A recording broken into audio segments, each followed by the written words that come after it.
کوئی شخص روزہ رکھتا ہے تو کس لیے؟ یا روزہ اس پر فرض کیا گیا ہے تو کس لیے؟ لعلکم تتقون، تاکہ وہ متقی بن جائے۔ تم پر روزے فرض کیے گئے تاکہ تم متقی بن جاؤ۔ اب تقویٰ کا تعلق دل سے ہے، شعور سے ہے، فکر سے ہے، لیکن کچھ کر کے دکھانا پڑے گا، کچھ اس کی عملی مشق کرنی پڑے گی۔ اگر اس کی غایت، اس کا مقصد یا اس کی روح کو نکال دیں تو پیچھے وہ مشق رہ جائے گی، اور اگر آپ اس کی روح تک پہنچنا چاہتے ہیں تو بیچ میں آپ کو مشق کرنی پڑے گی۔ ایک اور مثال دیتا ہوں، مثلا نماز ہے۔ نماز کس لیے ہے؟ کہ نماز روکتی ہے فحاشی سے، نماز روکتی ہے منکرات سے، نماز قرب خداوندی کا باعث ہے۔ لیکن نماز میں سے نماز کی روح کو نکال دیں تو پیچھے رسم۔ اس رسم کے بارے میں فرمایا فویل للمصلین، ایسی رسم کو باقاعدگی سے ادا کرنے والوں کے لیے بھی بربادی ہے، کیونکہ ان کی اس ادائیگی میں یا عمل میں سے روح نکل گئی۔ اسی طرح حاجی جو حج کے لیے جاتے ہیں اور کعبۃ اللہ کا طواف کرتے ہیں تو کیا وہ سرزمین خدا ہے؟ نہیں۔ کیا خدا نے اس پہ حلول کیا ہوا ہے؟ نہیں۔ کیا خدا پتھر کے اس گھر کے ساتھ متحد ہے؟ نہیں۔ کیا وہ اس کے اندر ہے؟ نہیں۔ کیا وہ اس کے اوپر؟ نہیں۔ دائیں بائیں تلاش کریں؟ نہیں۔ تو پھر حاجی طواف اس کا کیوں کر رہا ہے؟ کیوں کہا کہ وَلْيَطَّوَّفُوا بِالْبَيْتِ الْعَتِيقِ، جہنم سے چھڑانے والے اس گھر کے ارد گرد پھرو؟ تو یہ پھرنا ایک مشق ہے، یہ دیکھیں یہ ایک مشق ہے، یہ ایک رسم ہے، پھر رہا ہے۔ یعنی میں اپنا ہاتھ اگر اس گلاس کے ارد گرد گھماتا ہوں تو یہ ایک میری عملی مشق ہے۔ میں کیوں گھماتا ہوں؟ یہ اس کی روح ہے۔ اب اگر اس روح کو نکال دیں تو یہ پیچھے رسم ہے۔ یہ بات حکیم الامت نے کہی کہ رہ گئی رسم ازاں روح بلالی نہ رہی، رہ گئی رسم ازاں روح بلالی نہ رہی، یعنی طواف کرنے والے نے طواف تو کر لیا، لیکن طواف کرنے کی جو غایت تھی، جو اس کا مقصد تھا، جو اس کی روح تھی، وہ اس سے غافل رہا۔ اگر طواف کرنے کے دوران وہ روح، وہ غایت اور وہ مقصد اس کے ملحوظ خاطر رہتا تو طواف کرنے کے بعد وہ ویسا نہ رہتا جیسا پہلے تھا۔ آپ دیکھیے صفا مروہ دو پہاڑیاں ہیں اور دونوں پہاڑیوں کے درمیان میں یہ چکر کاٹتے ہیں حاجی۔ پہاڑیاں ہیں نا، دوڑ لگانا مقصود ہے، دوڑ لگانا یہاں لگا لیں، کسی بھی جگہ آپ پھر سکتے ہیں، کسی اور پہاڑی پر بھی پھر سکتے ہیں، آپ کو ضروری صفا اور مروہ کے بیچ میں چکر کاٹنے ہیں۔ کیا دو پہاڑیوں کے درمیان چکر کاٹنا مقصود ہے؟ نہیں، مقصود اور ہے، لیکن وہ مقصود ایک عملی مشق چاہتا ہے، اس مشق کے ساتھ وہ مقصود پورا ہوتا ہے۔ تو مذہب اس عملی مشق اور اس روح دونوں کا مجموعہ ہے۔ کچھ لوگ روح کی طرف جب چلتے ہیں تو مشق چھوڑ دیتے ہیں، مثلا وہ کہتے ہیں کہ قرب خداوندی یا عشق خداوندی حاصل ہوا تو اب مشق کی ضرورت نہیں، اب ہمیں اس نماز کی ضرورت نہیں۔ اور کچھ لوگ اس نماز کے جب پیچھے پڑتے ہیں تو روح سے رہ جاتے ہیں، وہ باقی سارے ہی غلط کام کر رہے ہوتے ہیں لیکن وہ عملی مشق ساتھ ساتھ کر رہے ہوتے ہیں۔ تو کچھ لوگ روح کی طرف گئے اور مشق سے رہ گئے، کچھ مشق کی طرف گئے اور روح سے رہ گئے۔ شیطان کو کنکریاں مارتے ہیں تو شیطان، کیا وہ پلر شیطان ہے؟ کیا وہ پلر شیطان ہے جس کو کنکری مار رہے ہیں؟ وہ تو شیطان نہیں ہے، وہ تو کنکریٹ کا، اینٹوں کا ایک پتھروں کا پلر ہے جس پر آپ پتھر اٹھا کر اس پتھر پر پتھر مار دیتے ہیں، یعنی پتھر اٹھاتے ہیں اور پتھر کو مارتے ہیں۔ یہ کیا ہوا؟ اس کا کیا مقصد ہے؟ اس کا مقصد ہے وہ عملی مشق، تاکہ پتھر مارنے والے کو ذہن نشین رہے کہ راہ حق میں جب بھی شیطان آئے تو اسے اپنے جذبے کا اور ہمت کا پتھر مارنا۔ اب اگر کسی شخص میں یہ چیز پیدا نہیں ہوئی تو وہ پتھر مار کے واپس آ جائے گا، لیکن آ کے وہی حرام کاریاں کرے گا اور دودھ میں پانی ڈالے گا۔ لوگ عمرہ کے لیے جاتے ہیں تو ویسے ہی آتے ہیں نا، اس لیے ویسے آتے ہیں کہ ان مشقوں کی جو روح تھی وہ تو کسی نے حاصل نہیں کی اور مشق کر کے واپس آ گئے۔ جب وہ مشق کر کے واپس آیا تو اسے اس مشق کا کوئی فائدہ نہیں ہوا۔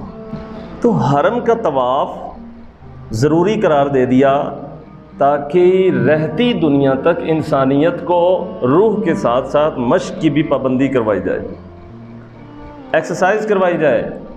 اب اگر میں سوال اٹھاتا ہوں کہ لوگوں کو روح کی طرف لگا دیں، مشق سے چھڑا دیں، اس میں آسانی ہے، تو جواب یہ ہے کہ معصیت کے لیے بھی تو مشق ہوتی ہے۔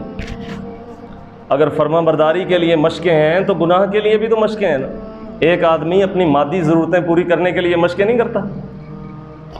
لوگ کھانا کھاتے ہیں کس لیے کھاتے ہیں؟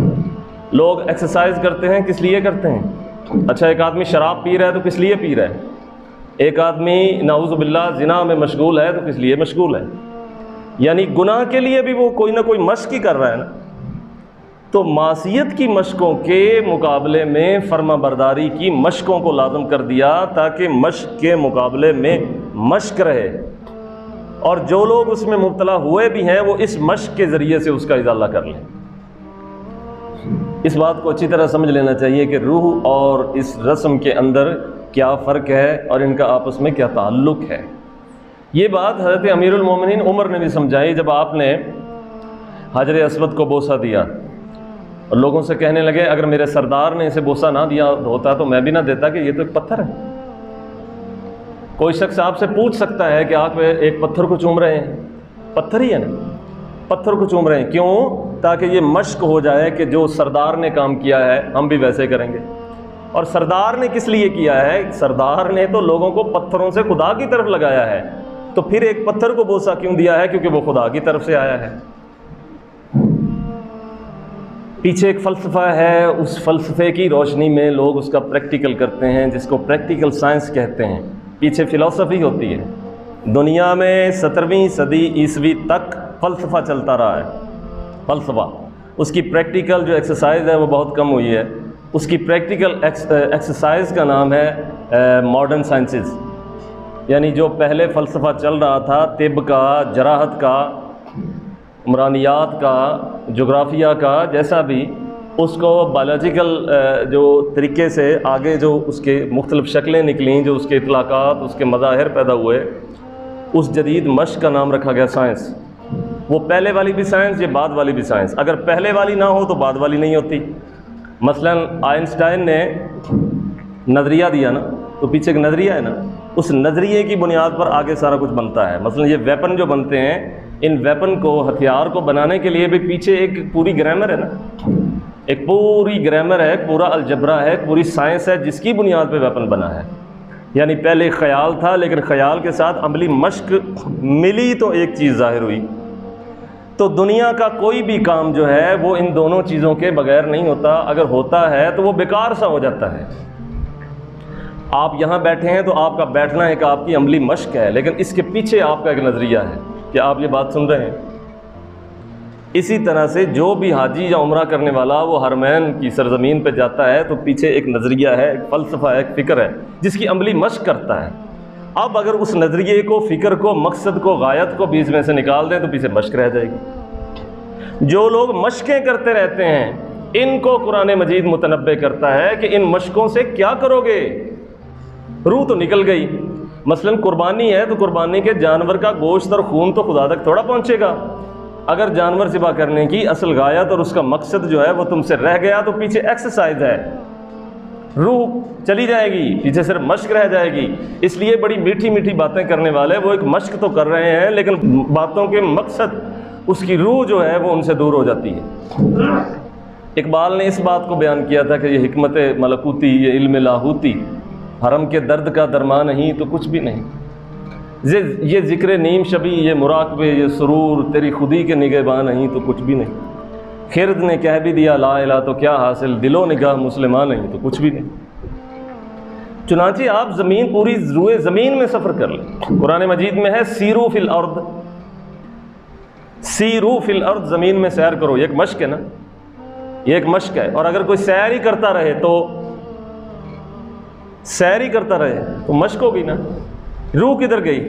روح یہ ہے، یعنی پوری آیت پڑھو، سیرو فی الارض، یہ مشق ہے۔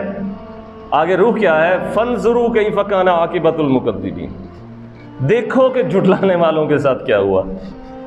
وہ جو دیکھنا ہے وہ اس کی روح ہے، وہ جو دیکھنا ہے وہ اس کی روح ہے، اور یہ جو سیر ہے یہ آپ کی ایکسرسائز ہے۔ اسی طرح نماز میں ہے، یہ دیکھیں فرمایا ارأیت الذی یکذب بالدین فذلک الذی یدعو الیتیم ولا یحض علی طعام المسکین فویل للمصلین۔ یعنی ایک شخص اپنی سوشل لائف کے اندر بد کردار ہے، گھمنڈی ہے، متکبر ہے، لوگوں سے جھگڑتا ہے، ان کا حق مارتا ہے، پھر لمبی لمبی نمازیں پڑھتا ہے، رکوع و سجود کرتا ہے اور خدا کو منانے کی کوشش کرتا ہے، خدا کو منانے کی کوشش کرتا ہے۔ یہ خدا کو منانے کی ایکسرسائز یہ تو تھی کہ تجھے کوئی گالی دے تو تجھ سے آگے اچھی بات کر، اس ایکسرسائز میں وہ ناکام ہوا اور یہ ایکسرسائز سے خدا کو منانا چاہتا ہے۔ یعنی اس طریقے سے اللہ کو منانا چاہتا ہے، جبکہ اس کے ساتھ ہی دوسرے طریقے سے اس کو ناراض کر دیتا ہے۔ تو یہ جو اعمال کی ارواح ہیں یا ان کی جو روح ہے یا غایت ہے یا مقصد ہے، اس کو حاصل کرنے کے لیے یہ مشق ہے۔ چنانچہ کوئی حرم کا طواف کرے، وہاں سیلفیاں بناتا رہے، طواف کر کے آ جائے کہ میرا حج ہو گیا، تو وہ حج رسماً ہوا ہے، حقیقتاً نہیں ہوا۔ ہاں آ کر یہاں پھر وہی کام کرے گا۔ دیکھیں کوئی جملہ یا کلمہ لے لیں، مثلا حاجی یہ کہتا ہے یا طواف کرنے والا کہ لبیک اللہم لبیک، تو یہ قول بھی فعل ہوتا ہے، اس کا یہ قول اس کی ایکسرسائز ہے، اس کا فعل ہے۔ وہ کہتا ہے لبیک اللہم لبیک لبیک لا شریک لک لبیک ان الحمد والنعمت لک والملک لا شریک لک لبیک۔ اب یہ لبیک کا معنی کیا ہے؟ میں حاضر ہوں، میں حاضر ہوں، میں حاضر ہوں۔ آپ سے یہ کہلوانا مقصود نہیں کہ آپ کہتے رہیں میں حاضر ہوں، میں حاضر ہوں، میں حاضر، یہ تو گردان ہوگی نا، گردان ہوگی، آپ حاضر ہیں ہی نہیں۔ یعنی یہ ایک آدمی یہ کہتا ہے میں حاضر ہوں، کیا وہ حاضر ہے؟ حاضری کیا ہوتی ہے؟ بلند بارگاہ میں حاضری دل سے ہوتی ہے، فعل سے ہے، قول سے ہے، یا پوری حاضری ہے؟ اور اگر دل اس کا پیچھے اس نے دیا ہوا ہے تو حاضر تو نہیں۔ اچھا حاضر تو آپ اپنے گھر میں بھی تھے، مثلا میں یہاں کیا حاضر نہیں ہوں؟ نہیں ہوں، حاضر ہوں۔ کیا خدا کسی ایک جگہ پر ہے کہ ہم کہیں کہ اس کی حاضری اس جگہ ہوگی؟ یا نہیں ہے کہ یہاں حاضری نہیں ہے؟ حاضری تو یہاں بھی ہے۔ میں وہاں جا کر خصوصیت سے کہتا ہوں کیونکہ اس نے ایک گھر خاص طور پہ اس کو کنفرم کر دیا کہ یہ گھر دوسرے گھروں سے مختلف ہے۔ میں اپنے گھر میں بیڈ روم بناتا ہوں، کیوں؟ لیٹوں گا، سوؤں گا وہاں پہ، ٹی وی لان بناتا ہوں، ساری چیزیں بناتا ہوں، اس لیے کہ وہاں یہ کام ہو گیا۔ اسی طرح مسجد بنائی جاتی ہے کہ یہ دوسرے گھروں سے ذرا مختلف کام ہے کہ یہ اللہ تعالیٰ کے ذکر کے لیے بنائی گئی۔ اسی طرح ان تمام مساجد کی سردار ایک مسجد کو بنا دیا گیا کہ ساری انسانیت کا بالآخر رجوع وہاں ہوگا، اور تجلی جو وہاں پر ظاہر ہوگی وہ کسی اور جگہ نہیں۔ اب وہاں پر وہ جا کے کہتا ہے لبیک، حالانکہ وہ حاضر نہیں ہے۔ اس کا حاضر نہ ہونا اس کا مطلب ہے اس نے روح گم کر دی، اور جسمانی طور پر حاضر ہے۔ جسمانی طور پر حاضر ہونا اس کی ایک ایکسرسائز، ایک مشق ضرور ہے، لیکن روح نہیں ہے، روح نہیں ہے۔ تو اس لیے جو لوگ وہاں جاتے ہیں وہ پہلے ان سارے کے سارے اعمال کی روح اور ان کی ایکسرسائز کا فلسفہ پڑھ کے جایا کریں۔ یہ سیکھیں کہاں سے؟ پڑھیں کہاں پر؟ جائیں کہاں کہ جو کوئی ان کو بتائے کہ یہ اس کی روح ہے، یہ اس کی ایکسرسائز۔ چنانچہ جو لوگ بھی، اب قربانی ہے تو قربان لن ینال اللہ لحومها ولا دماؤها، ان کے خون اور گوشت خدا کو نہیں پہنچتے، مگر پہنچتا ہے تو وہ دلوں کا تقویٰ پہنچتا ہے۔ لیکن دلوں کا تقویٰ ایسے ہی ہوگا، ایکسرسائز کرنی پڑے گی، یعنی قربانی کرنی پڑے گی۔ تو اس کا مطلب ہے کہ وہ ایکسرسائز اللہ تعالیٰ نے اس کے ساتھ جوڑی ہوئی ہے، اس کے ساتھ جوڑی ہوئی ہے۔ ان دنوں اگر کوئی شخص کہتا ہے کہ آپ قربانی نہ کریں، کسی غریب کی مدد کریں، دیکھیں غریب کی مدد کرنا یہ بھی ایک سورس ہے نا، اور قربانی کرنا یہ بھی ایک سورس ہے۔ یعنی آپ کی محنت لگتی ہے، آپ کا روپیہ لگتا ہے، آپ کے اندر درد پیدا ہوتا ہے، احساس پیدا ہوتا ہے، فزیکلی بھی اور میٹا فزیکلی بھی۔ تو یہ قربانی کر کے آپ میٹا فزیکلی سورس کو یوز کرتے ہیں، اور غریب کی مدد کر کے آپ فزیکلی سورس کو یوز کرتے ہیں، دونوں میں مقصد ایک ہے۔ تو ایک مقصد پورا کر رہے ہیں لوگ، تو پھر انہیں کیوں روکا جائے کہ وہ دوسرا مقصد پورا کریں؟ ہاں ترجیحات ہوتی ہیں، لیکن ترجیحات کا یہ معنی نہیں کہ آپ قربانی بند کر دیں اور سارے کے سارے ادھر لگا دیں، تو آپ ایک سورس ضائع کر دیں گے۔ تو اسلام نے یہ سارے کے سارے سورسز جمع کر دیے ہیں، یعنی ایسے بھی پہنچ سکتا ہے، ایسے بھی، ایسے بھی، ایسے بھی، پھر ان کی درجہ بندی کر دی۔ روح ختم ہو جاتی ہے، روح غائب ہو جاتی ہے، روح گم ہو جاتی ہے اور پیچھے رسم رہ جاتی ہے۔ تو رہ گئی رسم اذاں، روح بلالی نہ رہی۔ مؤذن یہ کہتا ہے نا، ملا کی اذاں اور ہے، الفاظ و معانی میں تفاوت تو نہیں، لیکن ملا کی اذاں اور ہے، مجاہد کی اذاں اور، یعنی مجاہد کی اذاں کے اندر اذان کی روح موجود ہے، جبکہ جو شخص روپے لیتا ہے اور اس کے بدلے میں اذان کہہ رہا ہے، اس کی اور اس کی اذان کا فرق ہے۔ وہ ان کلمات کو اور انداز سے ایک فزیکلی پریکٹس کے طور پہ کر رہا ہے، اور دوسرا اسے دل سے کر رہا ہے، بغیر کسی اجرت اور بغیر کسی مادی مقصد کے کر۔ تو ایک آدمی کے پاس روح اور وہ فزیکلی ایکسرسائز دونوں موجود ہے، دوسرے کے پاس وہ ایکسرسائز موجود ہے لیکن روح موجود نہیں۔ تو یہ جو جمعہ کی نماز ہے، اب قرآن مجید میں ہے کہ جب جمعہ کے لیے بلایا جائے، اذا نودی للصلاۃ فاسعوا الی ذکر اللہ وذروا البیع، وذروا البیع یعنی پھر خدا کے ذکر کی طرف دوڑو اور چھوڑ دو جو کر رہے تھے کام تم، وذروا البیع، خرید و فروخت چھوڑ دو۔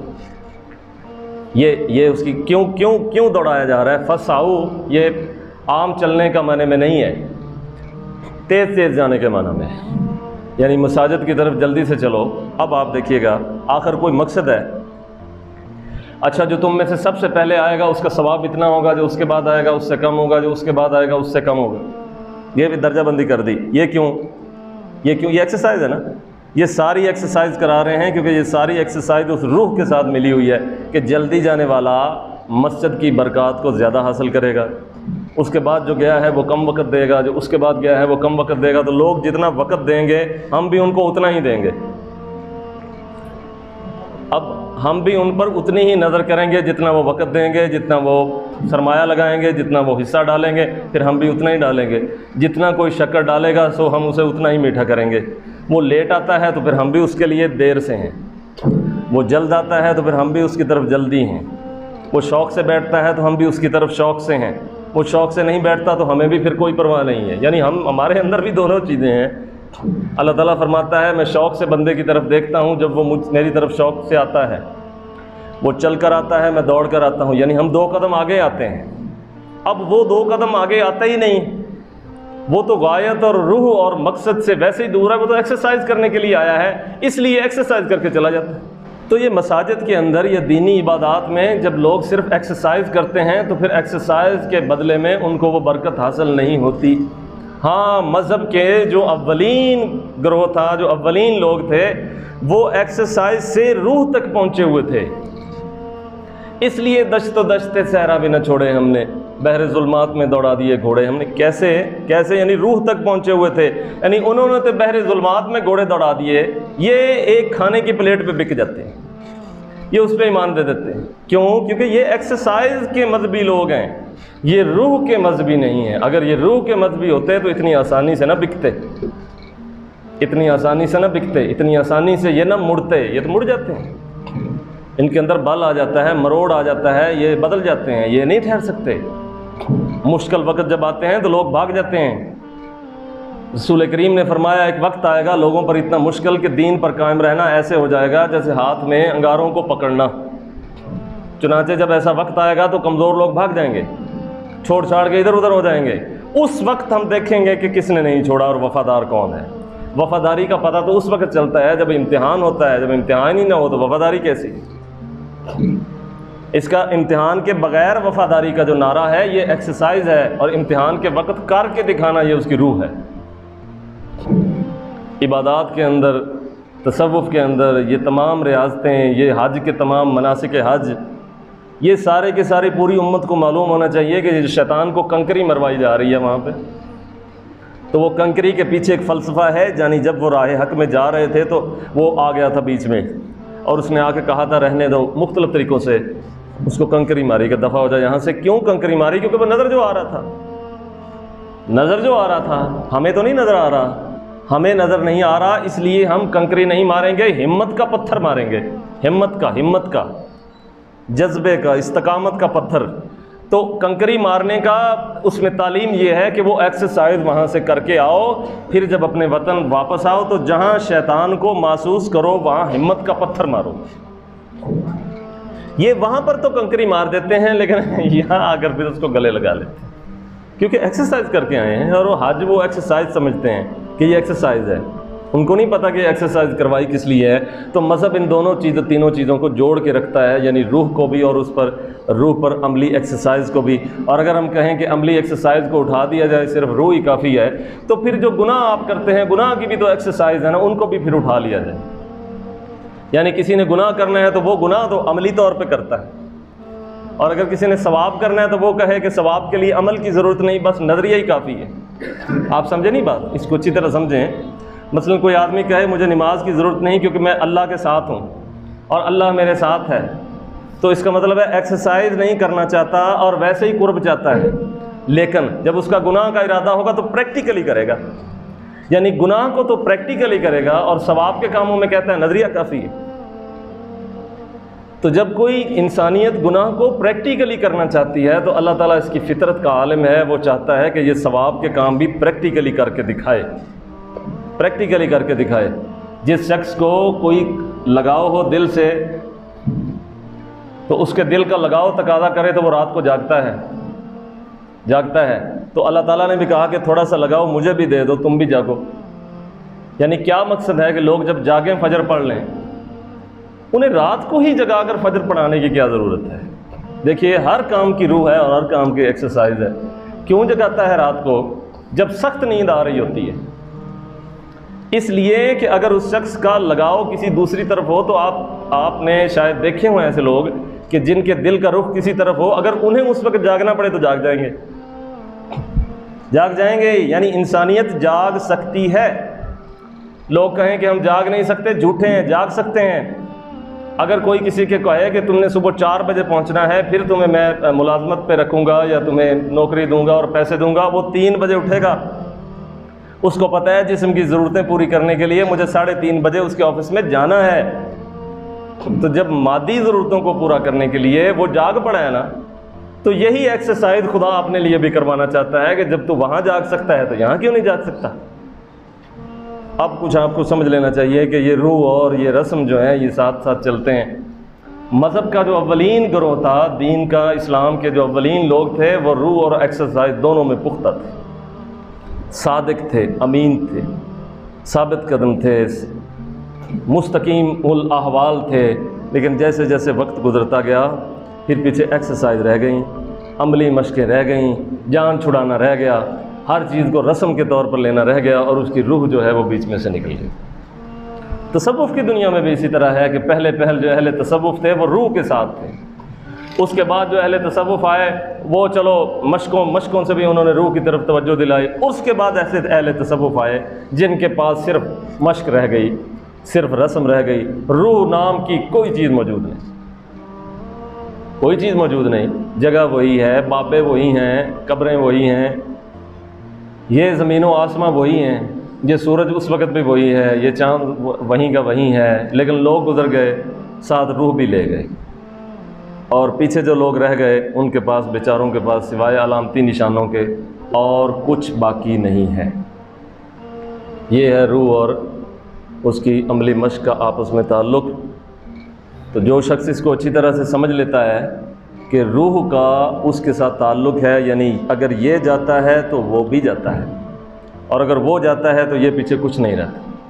اگر کوئی شخص اسے اچھی طرح سے سمجھ لے تو اس کی عبادت جو ہے وہ مکمل ہو جاتی ہے، ورنہ وہی بات ہے کہ بربادی ہے ان نمازیوں کے لیے جو نماز تو پڑھ لیتے ہیں لیکن اسے برباد بھی کر لیتے ہیں، لوگوں کو دیکھتے رہتے ہیں، ان کے گلے غیبتیں کرتے رہتے ہیں، لیگ پولنگ کرتے رہتے ہیں۔ ایسے نمازیوں کے لیے بربادی ہے۔ یہ نمازیوں کو خطاب ہے، نمازیوں کو خطاب ہے کہ تمہارے لیے بھی بربادی ہو سکتی ہے اگر تم لیگ پولنگ کرو گے، ہو سکتی ہے اگر دفتر میں گڑبڑ کرو گے، اتھارٹی کا، اپنے عہدے کا، اپنی حیثیت کا ناجائز فائدہ اٹھاؤ گے۔